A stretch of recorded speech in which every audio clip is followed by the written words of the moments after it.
Hello and welcome to today's webinar brought to you by SIPS in partnership with Hays. This is part 3 in our 4-part webinar series following on from the launch of our 2022 SIPS salary guide earlier this year. Today we'll be delving into skills and how they're driving the value of procurement. I'm Danielle Goodrick, Knowledge Learning and Development Manager at SIPS, and I'm joined today by a fantastic panel of experts. First up, we have Malcolm Harrison, CEO at SIPS. Malcolm, could you briefly introduce yourself to the audience today? Hi, good afternoon, good morning, good day, wherever you're joining us from. I'm Malcolm Harrison, CEO at SIPS, I'm doing this role after having spent most of my career in the procurement and supply profession. Thanks, Malcolm. And we also have Nicola Rigby-White. Nicola's Vice President of the US Procurement at National Grid, and she's based in Boston in the US. Nicola, would you mind telling us a little bit about yourself and your role? Sure, happy to. Hello, everyone. My name is Nicola Rigby-White. As Danielle said, I'm the Vice President of US Procurement. I have the pleasure of working with now a fantastic team of dedicated professionals across our global footprint and National Grid. And here in the US, we work tirelessly as a regulated utility to serve the energy needs of more than 20 million customers across New York and Massachusetts. So personally, I started in procurement rather a long time ago as a trainee buyer, and I'm a procurement professional at heart, huge advocate for training and development. I'm really excited and looking forward to our conversation today. So thank you for having me. Great to have you here, and thanks, Nicola. We're also joined by Nick Jenkinson, who's Chief Procurement Officer at Santander in the UK. Nick, could you also introduce yourself and tell us a bit about what you do? Yeah, hi Danielle. So I'm currently CPO at Santander in the UK. I joined in January 21 and have been leading a bank-wide transformation across all aspects of our procurement operating model, so processes, systems, people. So the subject we're going to talk about is very close to my heart at the moment because we've built quite a significant new team over that period. So I've seen all the pros and cons over the last 12 months. So it'll be an interesting debate. Great to have you here anyway, Nick. Thank you for joining us today. And we've also got Kate Langham, who's Business Director at Hays. Kate, could you also introduce yourself and what you do at Hays? Of course. Hi everyone, I'm Kate Langham. I'm one of the business directors at Hays Procurement, and I've been in the recruitment industry for 11 years now. 10 of those have been with Hays, so that's a pretty long time in recruitment, but I've recruited for my entirety of my career within procurement and supply chain, and I must say I absolutely love this field. It's a really great area to recruit in. In terms of my day-to-day, 90% of my role is still hands-on operational recruiting, which I really enjoy. And 10% of my role at Hays now is actually working on the Hays Ops Board to better engage and more strategically with our clients and candidates and become a true lifelong recruitment partner to those people. So that's me. Thanks, Kate. Great. So just a bit of housekeeping. Our panelists will be taking questions at the end after our discussion. So if you do have any questions, then please add them to the comment section below the video and I'll ask them at the end. But if you do have a question for a specific person, it would be really helpful if you could add their name into your comment too, and then I can make sure I direct it to the right person. So the webinar is going to be recorded today and it will be made available on demand. So I know a lot of you like this and you will be able to go back and share the recording with colleagues or refer back to it. So I'd like to kick off our discussion today by talking about the most in-demand technical and business skills this year. We know skilled procurement professionals are vital to building more strategic long-term relationships to create the best value for organisations. However, we need to remain current and probably most importantly, we need to future-proof our skills and knowledge. Change is rapid in the current volatile environment we're living in, and we must ensure we stay ahead of the game. Keep our technical skills up to date and fine-tune these most critical business skills to drive the most value and present opportunities to the business. And that's what I want to talk to the panel about today. So if we start by thinking about what we mean by this perfect blend of business and technical skills, why it's important now more than ever. And Malcolm, can I come to you first for your thoughts on this? Yeah, of course you can, Danielle. So I guess what I would say is the technical skills are necessary but not sufficient. So you need to have those really good strategic sourcing skills and really good skills which allow you to identify risks, to think about different strategic options. However, if you're really going to have an impact on your business and you're really going to be able to manage that multiplicity of stakeholders, be they external or internal, effectively, then I think you also need a really good set of business skills. And that for me is things like influencing skills, it's like communication skills, it's change management skills, it's being able to work with stakeholders, to influence them, to persuade them that there's a different solution. And there's a different solution which you as the procurement or supplier professional can help bring into the business. But you can't impose it on your stakeholders. You've got to win them over. And that's why I think those business skills are so, so important. And Danielle, I haven't even started talking about digital skills. I think that's one of the other members of the panel to talk about. But I think increasingly, you're also seeing a need for people to be able to embrace the opportunities that today's digital world brings, and that probably requires a third set of skills, if you like. So you've got procurement, supply, technical skills. You've got those really important business skills that you need to work on how you leverage the digital opportunities that we have as well. Thanks, Malcolm. And looking at that from a obviously SIPS and technical point of view, I'd like to go to Nick and Nicola now as well and think about what you think in your organisation, those key skills. So Nicola, could you comment first? Yeah, happy to. I think just as Malcolm said, the procurement professional today actually is a really highly skilled professional being, and just having the basic positioning is no longer just enough. So I think those interpersonal skills, the people skills, the negotiation, about how you show up and represent your function in the business is highly important. And I think the benefit of showing up in a different way allows you to be that thought leader and really drive the innovation and utilization of the data and the digital solutions to help embrace what we need to do for looking forward into the future. As we've seen over the last couple of years, especially in this time of global change, I think there is really a realization that has been ignited that supply chain professionals and procurement professionals have a strong direct thought leadership role to play. And that blend of technical skills along with the business skills is critically important to embrace what the business needs to achieve over outer years and in their future strategies. So just as Malcolm said, I think part of where we look at from National Grid is really becoming that trusted business partner. So it's getting in early on the strategic future activities of the business, helping understand what the priorities are, and then how can we enable the value for a longer term strategic enablement. So I think really clear communication, driving innovation, constructive challenge, and really testing and challenging where the business wants to be and how then as a procurement function we can help support enable that. Nick?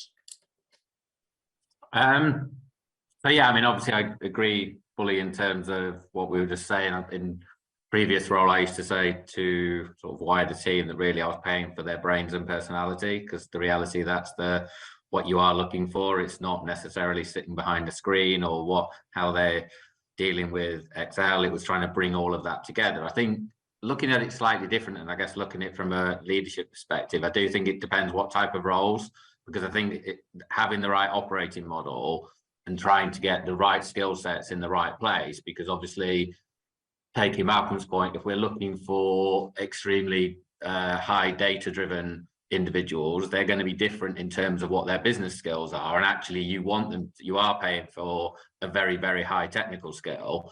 And I'm just not a huge believer in creating these superhuman category managers that have existed for many years, which actually are just an impossibility, because people tend to focus on where their core strengths are or their interests are and do the rest off the side of the desk at Friday at 4 o'clock. And as a result, they might not be the best supplier manager, or they might not be the best influencer, or they might not be the best negotiator. So I think really there's as what, although I fully agree with what was said, I think there is a piece from a leadership point of view about how do you design that operating model, really articulating what are the skills that I'm looking for, and then try and hone in on getting the right people for those skills. Because certainly when you're in some of the roles, the influencing pieces, I mean, I guess if you talk about the leadership roles, really 80% of what we do is the behavioral and the business aspect, and 20% is the technical, is the reality.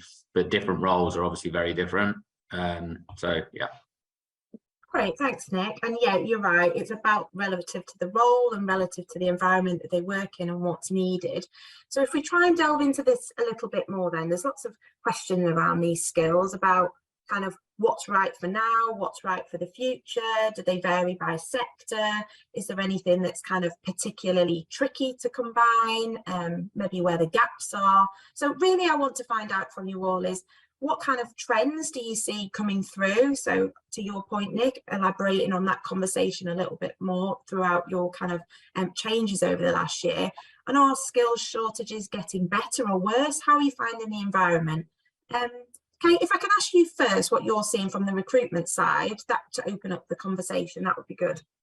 Yeah, sure. I mean, obviously there's lots to talk about in this field, but if I focus from, a recruitment point of view and something that's more of a technical rather than softer skill for now, one thing that we're seeing as a recruitment partner is probably over the last 12 months or so, I would say 6 to 12 months, is we're seeing a lot more requirement from our clients around third-party vendor and risk management. So that's not simply just slotting into an existing function, but moreover, companies are seeking candidates to go in and really set up these functions. Now, to give you some context, probably over the last 12 months or so, this type of role has made up anywhere between probably 5 to 10% of our job flow. Now, this might not seem like a very high percentage, but if you take into account this is across the entirety of the UK, it's across all sectors, it's across all levels, it's across all categories. If we're to talk about, traditional procurement, and this is actually a huge proportion of the requirements we're seeing at the moment in terms of technical skill. Now, if I were to split that up by sector, the focus really is more on our financial and heavily regulated clients, where there is a high reliance on outsourcing, there's greater supply chain risk, and there's greater and more frequent sort of regulatory change. So I think also loosely related to this is our third party sort of vendor management in ESG, as organisations are starting to hire with specific focus on suppliers with a sustainability lens to it. Mm-hmm. So just to give you some idea of some technical requirements at the moment.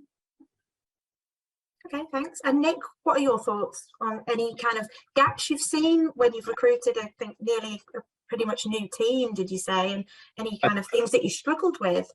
Well, there's a lot of changes within the team. So building on what Kate talked about, so one of the changes we made in our operating model is that third-party risk and supplier collaboration / vendor management all moved across into procurement. So it used to sit in various areas around the business, and we did a lift and shift and then effectively a redesign of the operating model. So I would concur, and obviously being in financial services, and prior to this I worked in pharmaceutical as well. So I think particularly in the more regulated industries, you do tend to see that focus on risk, and because it's a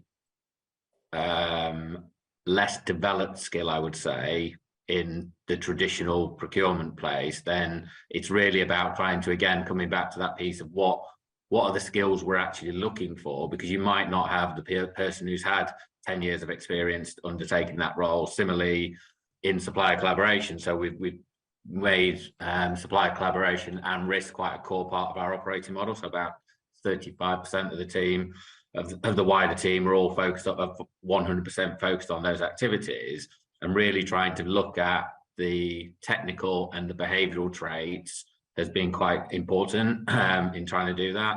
And I think also some of the digital skills as well has been slightly more challenging, of really finding people who not necessarily know all of the tech landscape, but really have the right curiosity, have the right approach to really trying to understand what problems we have in the organization, and then really go and scout that market to look at what are the technical solutions out there and how can we bring them back into our business for a much better experience. So I think it's the newer type skills that probably haven't been in procurement teams for the last 20-25 years, because you have to think broader on the type of people you want to bring in, the type of experiences you're trying to bring in as part of that. Thanks. And then there's quite a few kind of emerging and changing roles. You've talked about some there, but Kate talked about sustainability and ESG and things like that as well. These kind of risk kind of roles moving more into procurement. How is the changing skill sets required now, and how are people going to stay up to date and kind of keep ahead of these trends? Malcolm? So I think however skilled you are, there's always opportunities to keep on top of your skills and keep up to date. And that's why, Danielle, I believe that continuing professional development it's so important.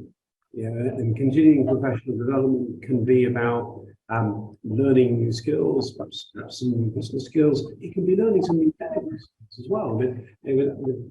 I'm hearing lots of stories at the moment about people wanting to revisit their sourcing strategies, thinking about what that right mix is between onshoring, offshoring, that right mix between outsourcing, insourcing. I've heard of some organizations bringing back in-house activities they previously outsourced. You may find that you need the right skills now to go out and develop suppliers again. Yes, and this is not about running a competitive tender, which everybody's got, those more basic procurement skills. It's about how do you go out and actually develop a supplier base where that supplier base maybe hasn't existed or doesn't exist locally because you've been using local country sourcing for the last 20 years. So I think there are different skills coming through they're not so much new, but they're different because the context has changed and the context of the profession has changed with all of the disruption, the challenges that there are, and the focus on sustainability and ESG that we now see. Yeah, and how can these kind of emerging skills and roles, how can we build this capability, Nicola? How do you build it within your team for now and for the future? Because a lot of it's unknown, isn't it? But creating the mindset of these opportunities. I love the way that you use the mindset word, Danielle, actually, and I think this is really about going into just not only with a category management mindset, but really thinking about innovation, really driving a different perspective in learning. As Malcolm said, I think learning is part of a core ability, and a procurement professional is having that, not just an incentive, but that passion to go and learn what is outside of just even within our own bubble, our own industry, our own sector. Who's doing it really well? Who can we learn from? Who can we engage? And how can we actually grow and develop the talent in-house as well? I'm a huge advocate for personal development in a way that training should be part of your consistent learning program in any organisation, wherever you are. And as a leader, it's really important to me that not only from a professional development perspective aligned with SIPs, but actually how do we help enhance our team on the softer side of skills? So how do we help support where we are in difficult conversations? Sometimes as a procurement professional, you end up in a negotiation and it is actually really challenging. So how do we prepare people to be the best that they can be, excuse me, and create that success in their organisation? And I think developing strategic skills to support value attainment in its widest sense. So I think a lot of times people think about it's cost out and cost down, but actually we need to adapt and think about value in terms of speed, agility, quality, safety, sustainability, all of the aspects that we've talked about, and challenge and prioritise those procurement priorities.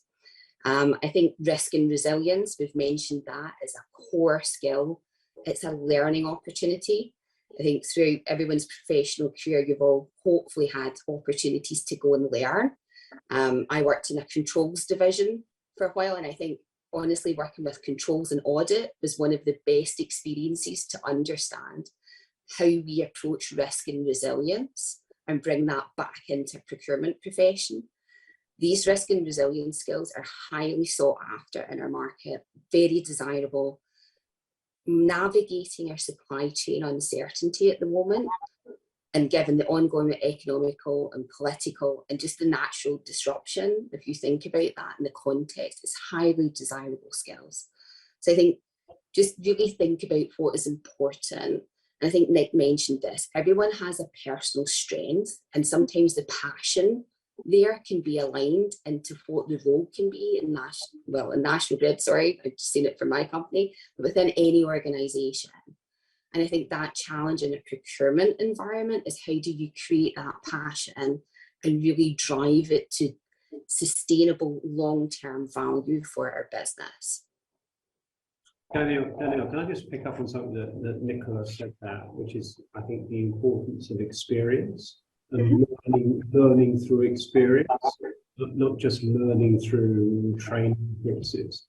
You know, I go back to my first CPO job in the early 90s.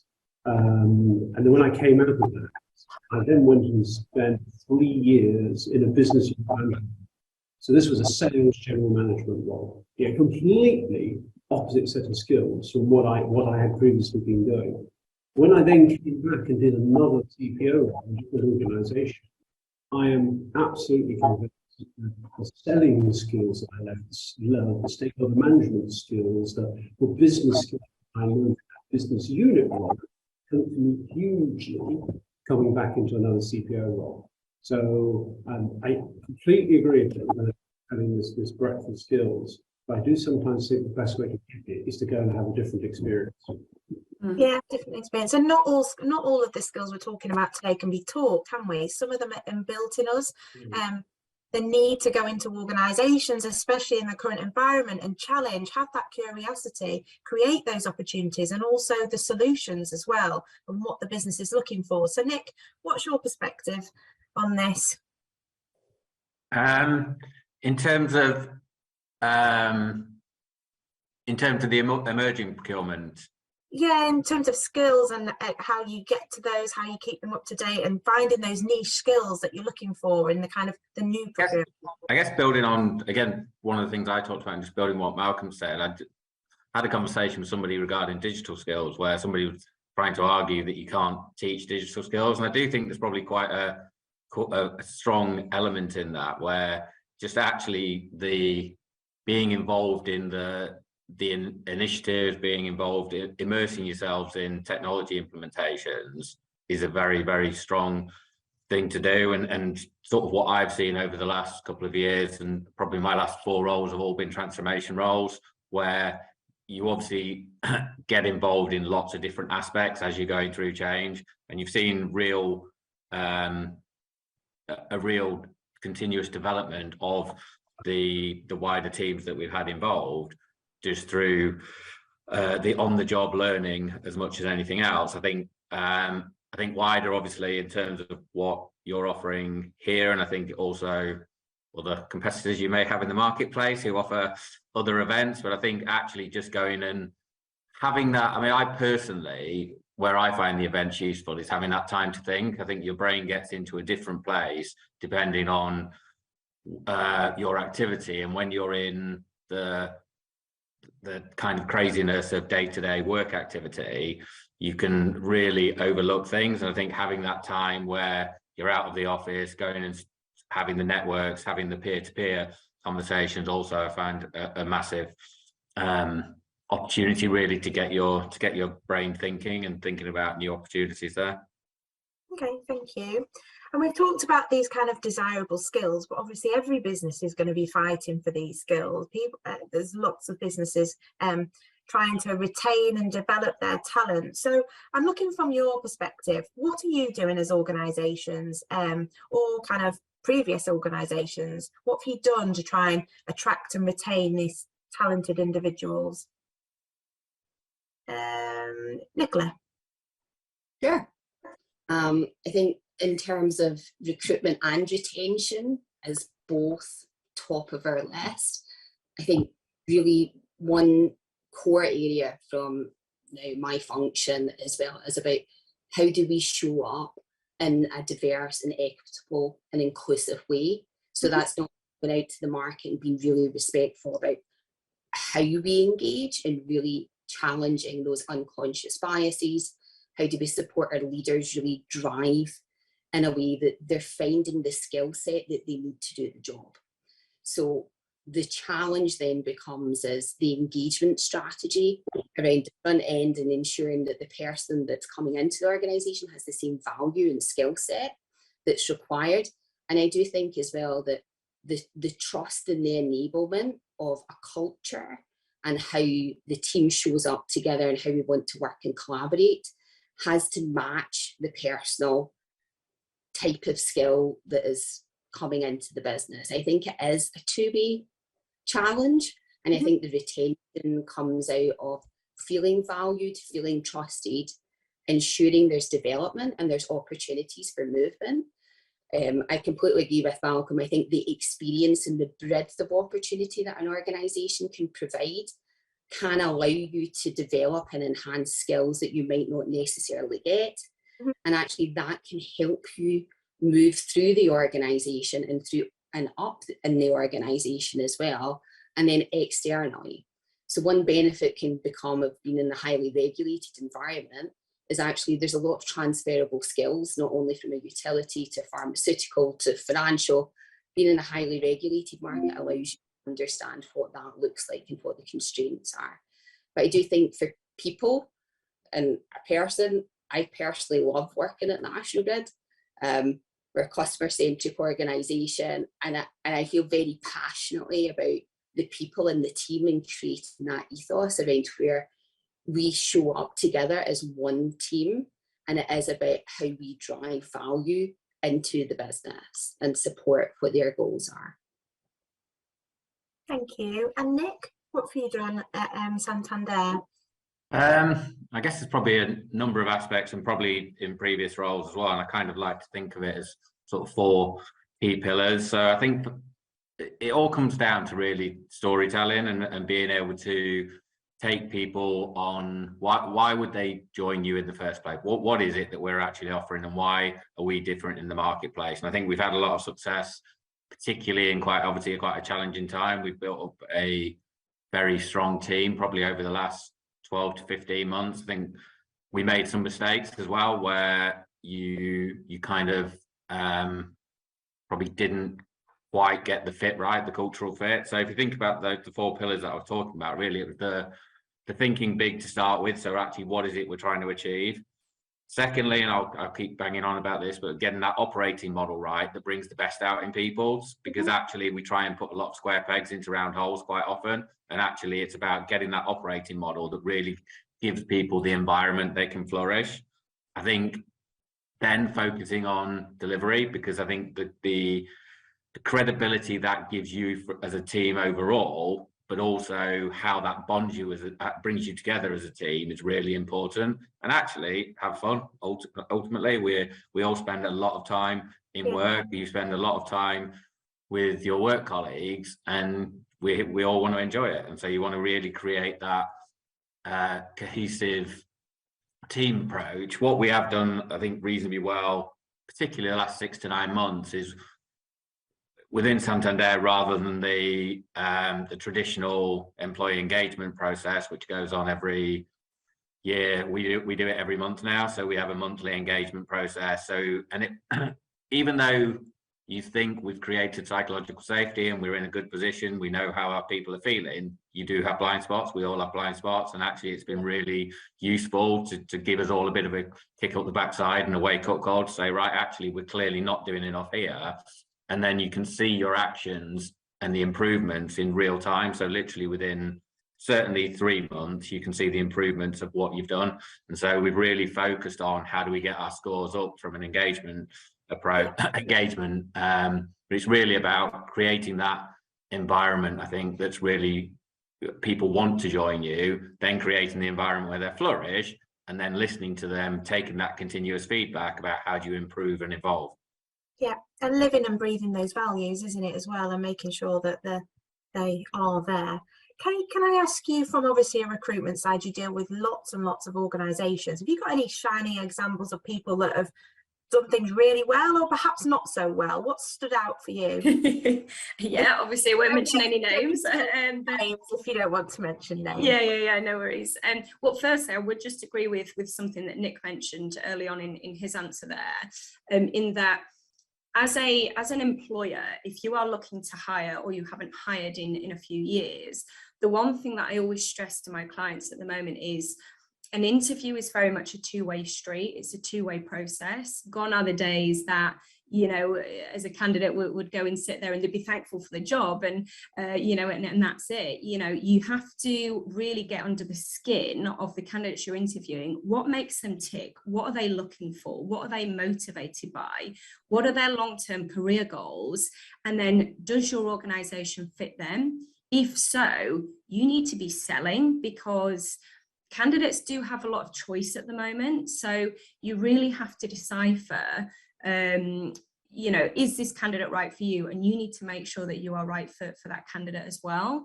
But in terms of sort of what are a lot of my clients doing at the moment? I mean, firstly, candidates or clients should consider prioritizing either reskilling or upskilling existing staff. That's always going to be your first port of call. But let's not forget that a lot of skills can be taught. So if you're interviewing either internally or externally and a candidate doesn't hit 100% of the mark, let's say they're missing 20% of the skill set, right? What is the actual ramification of that? Because if you are sat there thinking, well, that's going to require time from me to upskill that I don't have, you're not going to do yourself any favors. So work out a plan. How are you going to get that candidate to flourish, as Nick said, and produce the best work they can and make it happen? So a lot of our clients are hiring on potential rather than proven skills. Again, it goes back to the question of, why would that candidate come and work for you? If they've already been there and done that in an exact similar job role, what's the advantage of them moving, apart from maybe a little bit more cash? So that's really, really important, first and foremost. I think secondly, and it's been on everyone's lips in the last few years, but it's flexibility.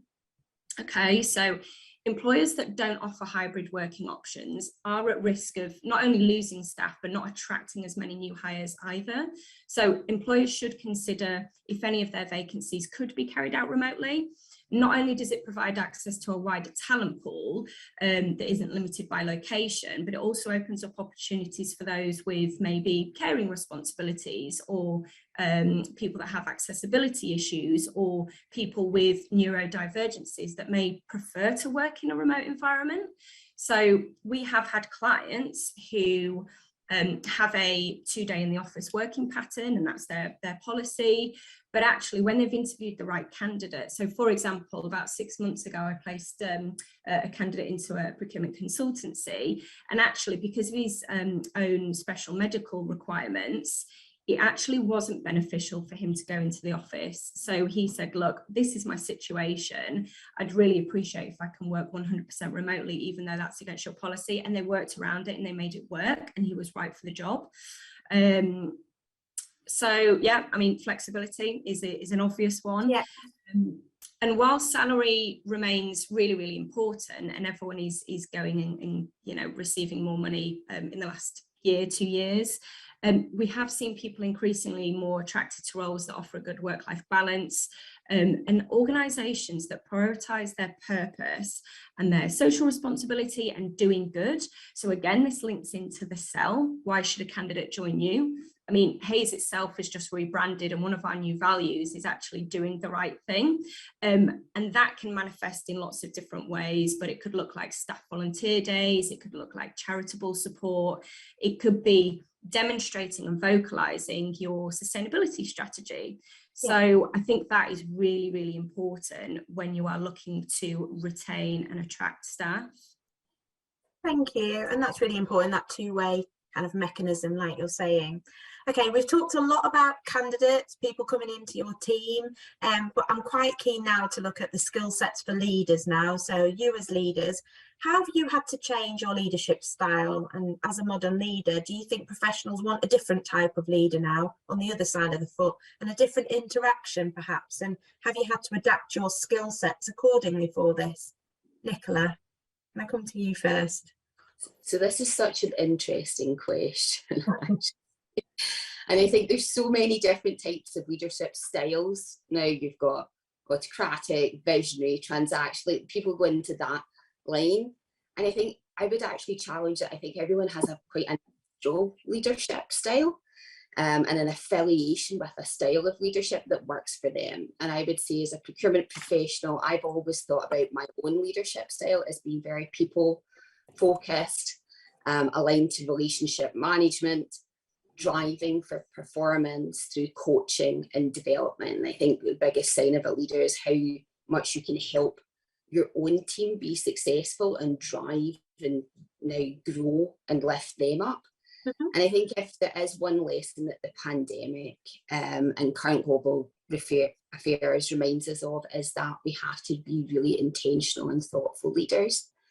And I think it's just, now we heard Kate mention about flexibility, is understanding that we have to recognise the need to prioritise mental health and wellness into not only the technical skills that we need as leaders, but also just those personal skills, and understanding that that flexibility and an environment of caring needs to be part of how we show up as leaders. And I think for me, I'll be quite open, I'm a mom, so for me, understanding the needs of others as well, that not only have dependents or child support, or in terms of flexible work-life balance, I think the leadership approach to that has to be open, because everyone will face different types of challenges, and we need to be cognizant of that. One big thing for me, I think, just in terms of over my career and having lots of many roles, is developing those learned skills. We talked about this earlier, about how you go about learning certain skills that will be valuable for you in your role and in your career. And I think, for example, maybe an opportunity for certain people that look at is about creating that storytelling ability. Nick mentioned this earlier as well. It's a core skill that can be learned. Now, creating a paper, creating a presentation, standing up in front of people and giving a speech, find opportunities and seek those out from enhancing your development. Find someone that's really good at making a pitch. You'll know them instantly within your organisation. Someone that is exceptionally good at giving presentations. Go find out how they do it, ask a question, learn from them. And clarity and confidence also can be learned skills. Even if you feel that that's not something that's part of you, you can learn skills. And one thing that has never changed for me, I'll be honest, in terms of a leadership priority, is as a procurement professional, I always talk about this and with my team as well, we're the conscience of the business. And I say this quite often in a way that I challenge my team to really think about what they do and be the conscience, not just go and do something. And I think that is really creating for us a leadership approach about how we show up and be inclusive in the way that we challenge and review and drive the future forward. Yeah, then there's lots to think about, isn't there, in terms of interpersonal skills, you're working in a hybrid environment, all of those different things and different factors that perhaps weren't there as prominently before. So Nick, what's your perspective on this? Have you had to adapt your skills as a leader, and have your interactions changed? I probably don't think of it of having to change. I probably think of it as that's just a natural part of leadership anyway. I think one of the key aspects of leadership is how do you learn and evolve. So I've got kind of probably a bit of a strange CV where I've done 7 companies and 7 industries. So I've learned a lot, and I do that because I'm very curious and I like to learn and evolve myself. But naturally with that, you take that learning with you and you evolve, and as you bring in new types of individuals, as we move into hybrid working, I think probably lessons learned from the last 2 years. So I obviously started my role during lockdown and then probably underestimated the challenge I think that brought in really bringing us together as a team. Because I think we were able to function effectively, but it's the depth of relationship that was very difficult to gain over teams, and we probably didn't move quick enough. And we are still a fully hybrid organization, so it's not a forced interaction. We're trying to create more touch points where people want to be in the office. So again, I've got 2 fairly young children, so it's been sort of a huge benefit to me to be there every day, which I was traveling all over the world in previous roles. But I think it's more getting that what I look for, particularly in people, and I think it builds on some of what Nicola said, was around that curiosity and the wanting to learn and the wanting to evolve. And you're right in terms of even the confidence piece. So we recently had our big team away day, and we had a stand-up comedian who came and did a piece around resilience. And actually, I think the whole point was around the fact that some of the least confident people in the world are stand-up comedians, and they have a way of how they deal with it, because they have huge amounts of resilience to be able to manage that. So I think it's the key aspect is really wanting to learn, wanting to evolve. You can learn from everyone. You can learn from the most junior people in your team to the chief exec, and it doesn't need to be this traditional hierarchical model. And so really I tried to focus on who can inspire you to be a better person or a better version of yourself, and how do I learn from across the organization and from outside the organization. Yeah, sounds good. Very good. And we're currently working still in a very volatile environment. I mean, the things that have been thrust upon us over the last couple of years have just, you wouldn't have thought that would have happened. So how have you had to adapt your skills to perhaps facilitate solutions during these kind of boardroom conversations? I mean, the spotlight's been on procurement no end, which is great, and it's what people wanted, but sometimes when you're in the spotlight, having to come up with these solutions. So what have you done, or what's been challenging, Nicola? So I would say the great opportunity that you have is if your business values procurement, they've opened the door. And part of that means that now they want us to use our expertise to help them solve their business challenges.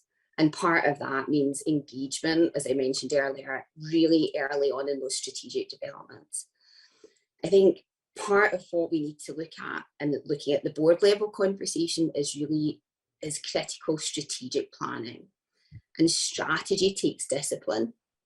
And I think that's one of the biggest challenges.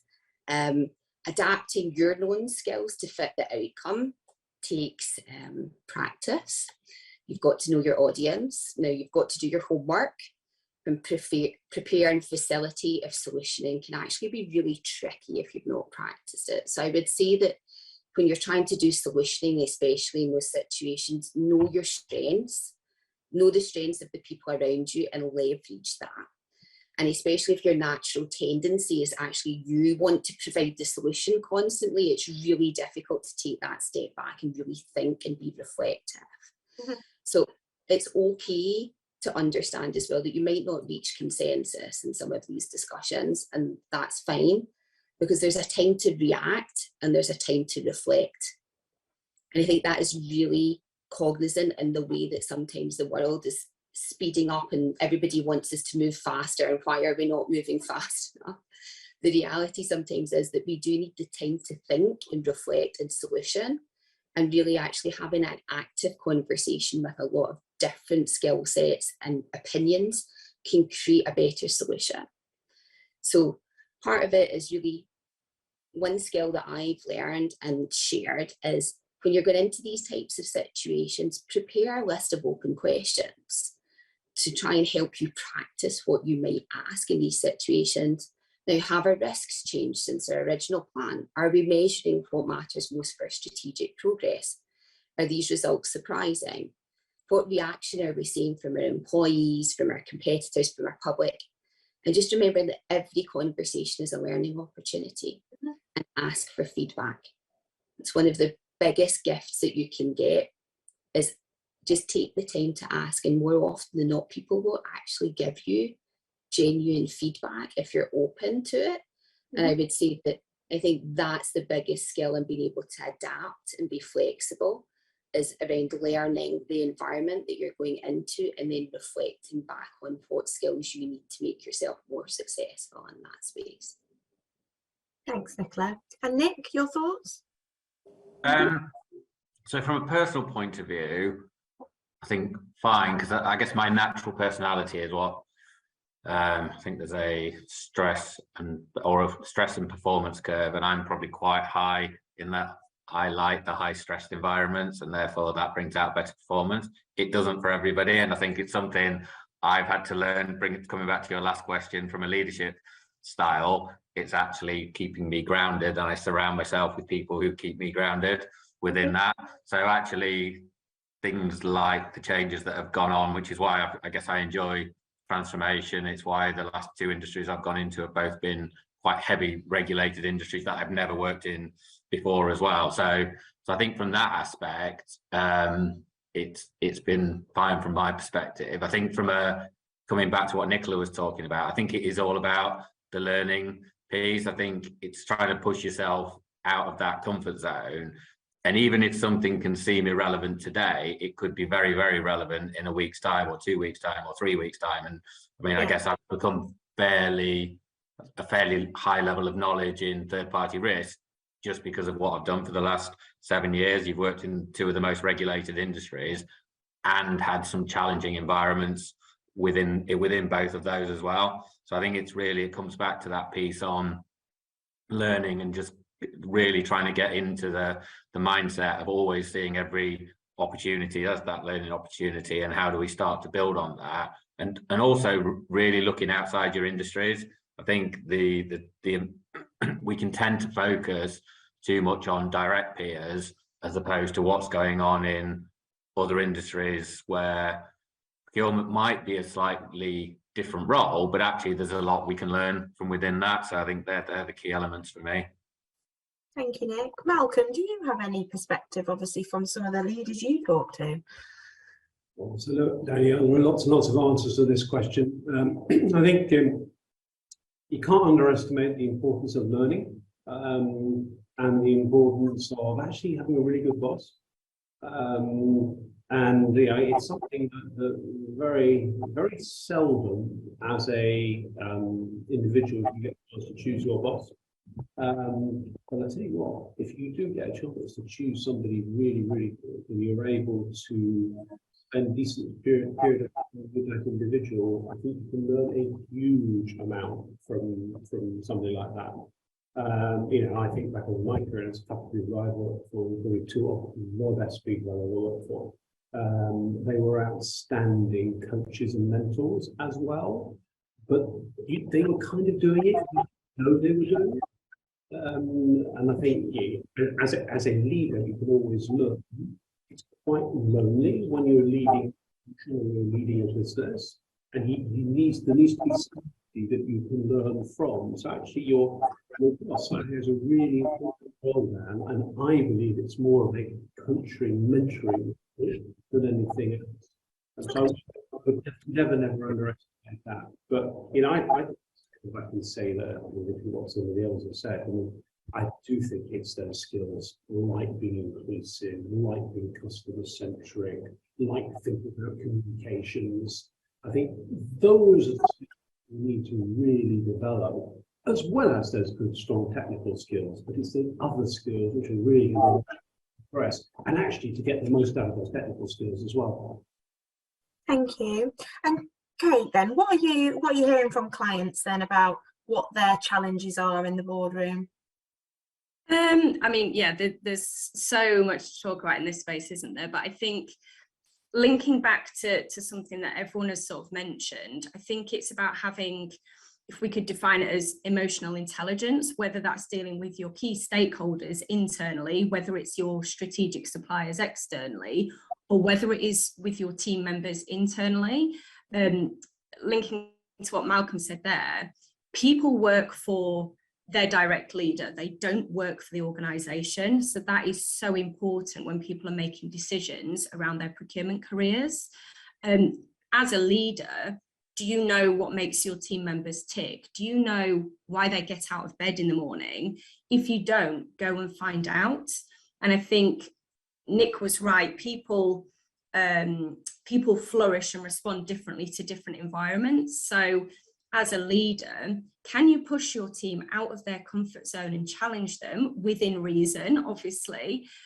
Because, I mean, I was listening to a podcast literally this morning on brain and mental health, and one of the guests on there was a doctor, and he was saying, he was really stressing the importance of continually learning new skills as adults. So, you know, I think push and drive and encourage and challenge your procurement team, because at the end of the day, they do work for you as a leader, not the company. So I think having that emotional intelligence at whatever level, whether it's internal or external, is so important.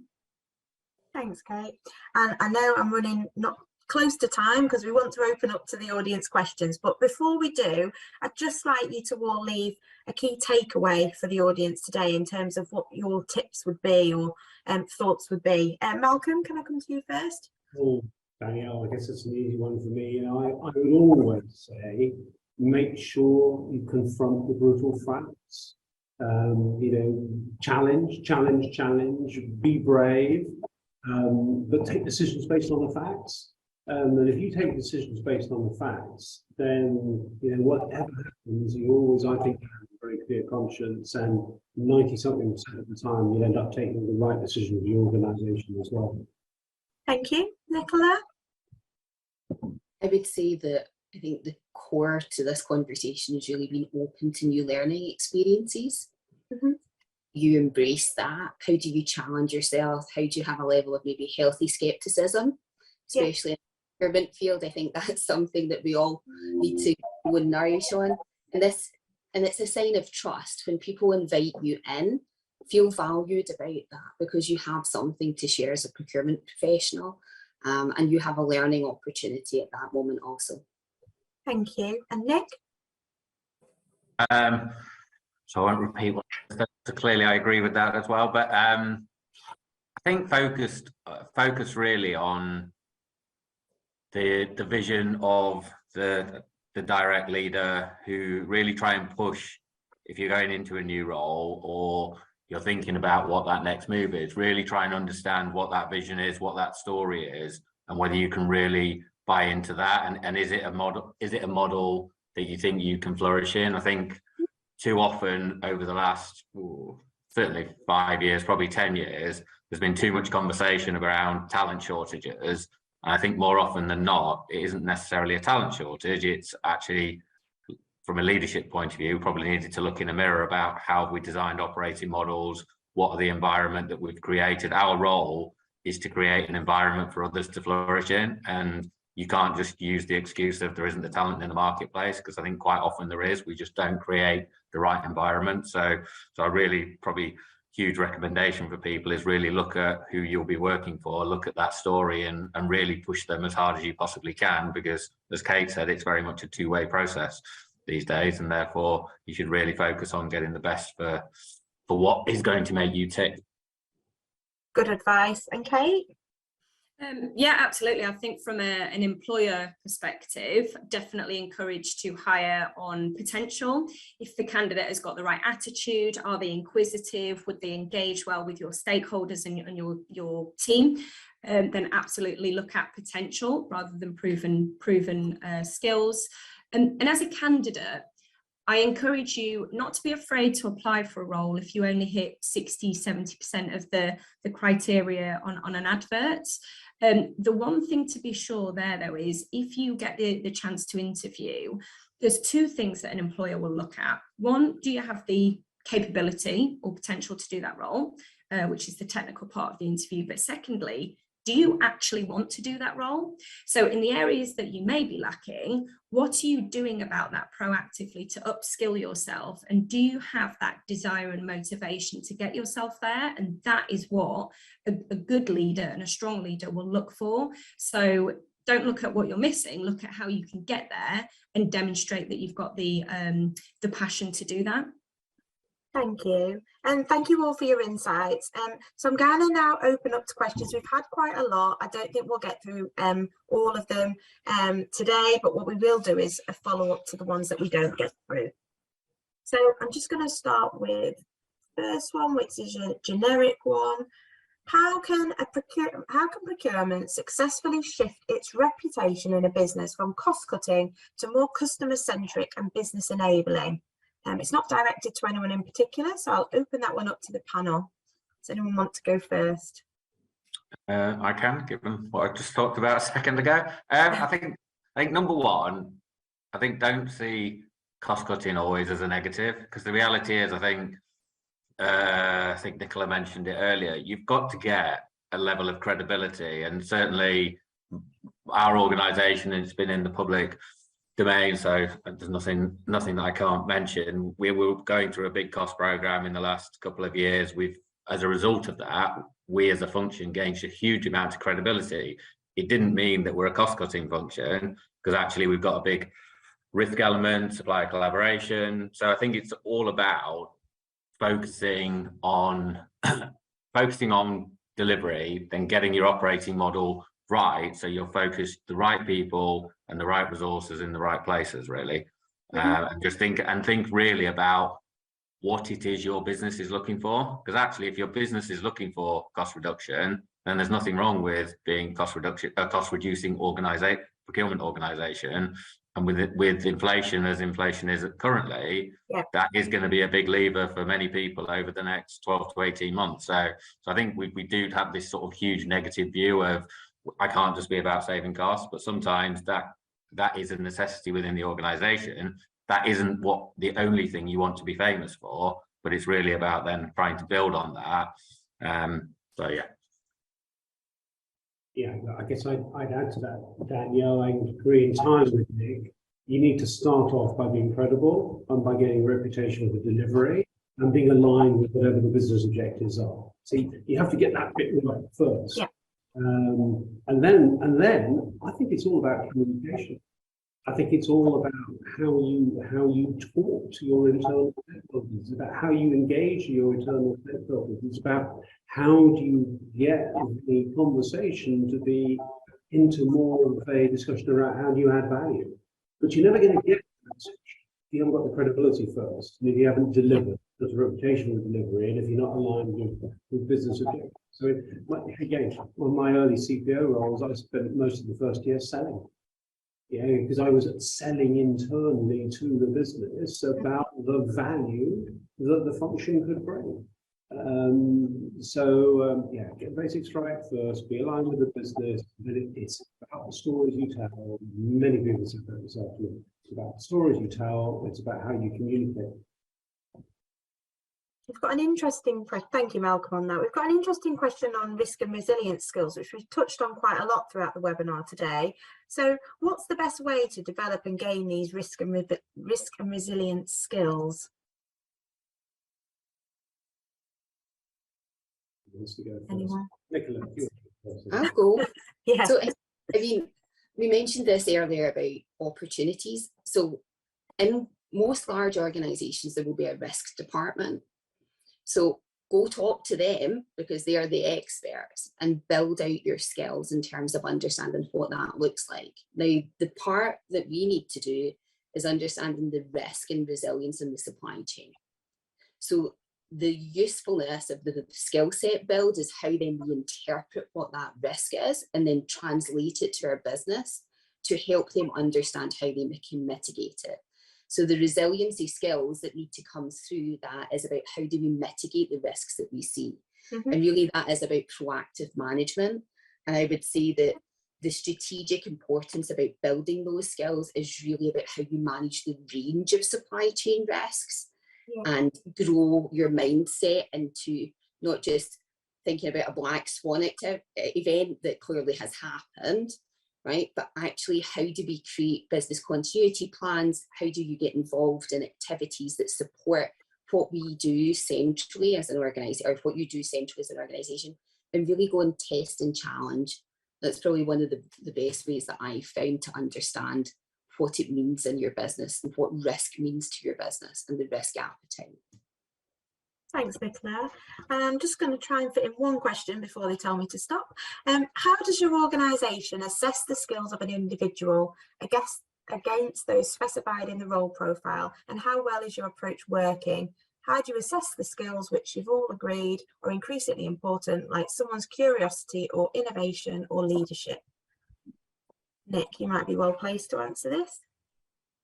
So for us, so we've just been through this, so we've developed a new capability model. So we looked at what skills are we looking for across our teams now and in the next 3 years, and we've developed a capability model around that. Similar piece in terms of levels, in terms of what we would expect at each level,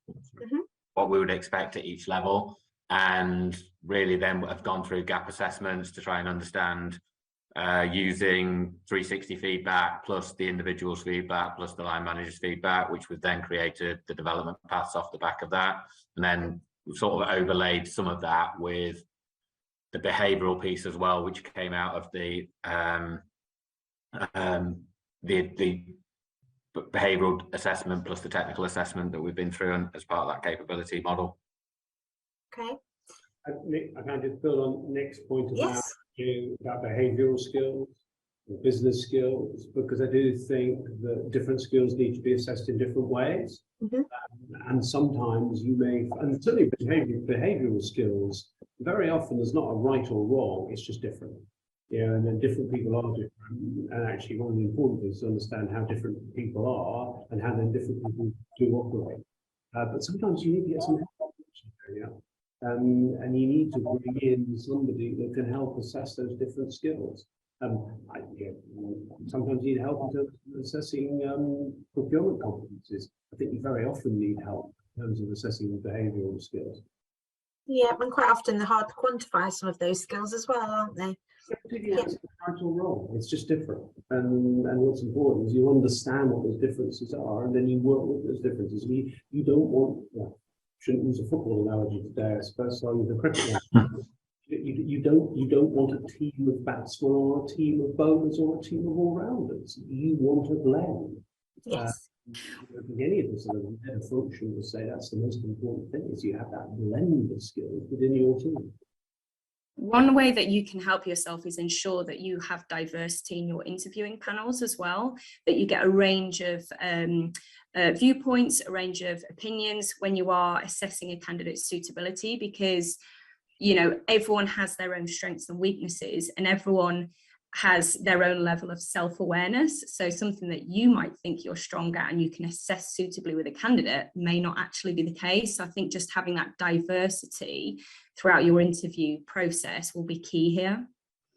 Thanks, Kate. And actually, our next webinar is on the very topic of that. So I didn't ask you to lead me into that. That was nicely done. Thank you very much. So our next webinar is actually on all of these things. It's on ED&I, and it's on making inclusion strategies stick and how you can unlock high-performing teams. So a lot of what we talked today and about people walking the talk rather than just a box ticking exercise. So that's what we're going to be talking about in the next webinar at the beginning of February. So you're able to sign up to join on that. So I am over time today, which I'm sad about because we've got an awful lot of questions to get through still. We will try and get back to the people as best as we possibly can after the webinar. So thank you very much for everyone today. We had a huge response to people joining, so thank you very much. And I'd just like to say a huge thank you to our speakers. I mean, Malcolm, Nicola, Nick and Kate, a fantastic panel today. You've brought a diverse range of opinions and backgrounds, so it's been really a great discussion today. And thank you again, Kate, to Hayes for sponsoring again on the webinar series. We do have the next in the series, like I say, at the beginning of February, so we hope you join us then. And I also just want to mention we are actually launching the 2023 salary survey itself in January. So it will go live the middle of January. And I need to stress the importance of this, because without the critical mass of responses, we can't bring you the insights that we do in the reports, and both this webinar series, which is new this year, which we've found very successful. So we want to continue doing this, but we need responses. So please respond to the survey, and that will allow us to continue. We report on 7 regions across the globe, and we want to continue that and expand. So I'd just like to say thank you again, panel. Brilliant, as ever. Thank you for joining us today and enjoy the rest of your day. Thank you. Thank you.